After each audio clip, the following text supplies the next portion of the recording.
What's up, y'all? Welcome back to Kountry Wayne Breakdowns and Reactions, the only place where we don't just watch the skits. We dissect the drama, sip the tea, and serve it back hotter than a summer in Georgia. Now, today's episode got me sitting up straight because Sunny and Joslyn finally got the 411 on Blake from Rico, and baby, this one had layers. So it starts with Rico popping up, "Excuse me, Mace," trying to walk again after being shot. I said, hold up, wait a minute, they done resurrected Rico like he just came straight out of the action movie section. The man said he'd been in rehab for a whole year, 3 hours a day. That's not therapy, that's Rocky training. And when he said, "I ain't 100%, but I'm alive," ooh, I felt that in my soul.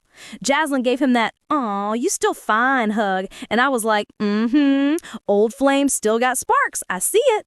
Then Sunny steps up, all polite but curious, because we know Sunny ain't come for small talk. She came for information. She said, "So, about Blake." You could almost hear the tension crackle in the air. And Rico's whole face changed. Like, yeah, this ain't gonna be no feel-good story. He said, "Blake got a record deal in New York, but she partying too hard, if you know what I mean." And the way he said it, all quiet, respectful, I knew that meant Blake out here wildin'. And apparently Blake been ghosting her daddy Mike. Ain't that something? Mike out here washing cars, trying to keep his head straight, while his daughter out in New York popping bottles instead of calling home. Rico said she don't even want Mike to see her like that. Whoo! Blake must be in deep, because when you start hiding from your people, that's pain talking. That's shame and chaos mixed together. Sunny's face, though, she looked like she was putting two and two together real fast. Because remember, Mike is her soon-to-be baby daddy. So now she's thinking, if this man's relationship with his daughter is rocky, what's it gonna be like when their baby comes? I could see her processing it all like, oh Lord, I might be signing up for a family reunion full of emotional trauma. Now let's talk about Rico, because my man said he was done with that street life, and I almost stood up and clapped. Joslyn was trying to offer him a job, being all nice like, "I own a shoe store, come work there." Rico hit her with, "Just so you know, I ain't going back to that." And she said, "It ain't that, it's legit." I said, "Okay, Joslyn, look at you being grown and business-minded. The same Joslyn who used to be knee-deep in drama, now out here giving people job applications. That's growth, honey." But can we talk about how Rico still had that calm, dangerous energy, though? Like the man that's been through stuff. He humble now, but you can tell. Don't test him.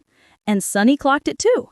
You can see her thinking, okay, this man might be the key to understanding what's really going on with Blake. Because if Rico knows Blake's situation, he might also know what kind of mess Mike's tied up in. Now here's my prediction. Sunny gonna start digging deeper. She's not the type to hear something and leave it alone. She gonna be asking questions, connecting dots, and before you know it, she gonna be standing in somebody's studio in New York confronting Blake herself. And you know Joslyn gonna be right there behind her talking about, "Girl, I told you not to come here." And I got a feeling Rico's gonna pop up too. Maybe he and Joslyn reconnect. You can feel that old chemistry bubbling. But the biggest bomb to waiting to drop, when Mike finds out they all been talking about Blake behind his back. Ooh, that's gonna be fireworks. So yeah, y'all, this scene was calm but heavy. You could feel the tension, the pain, and the truth starting to unravel.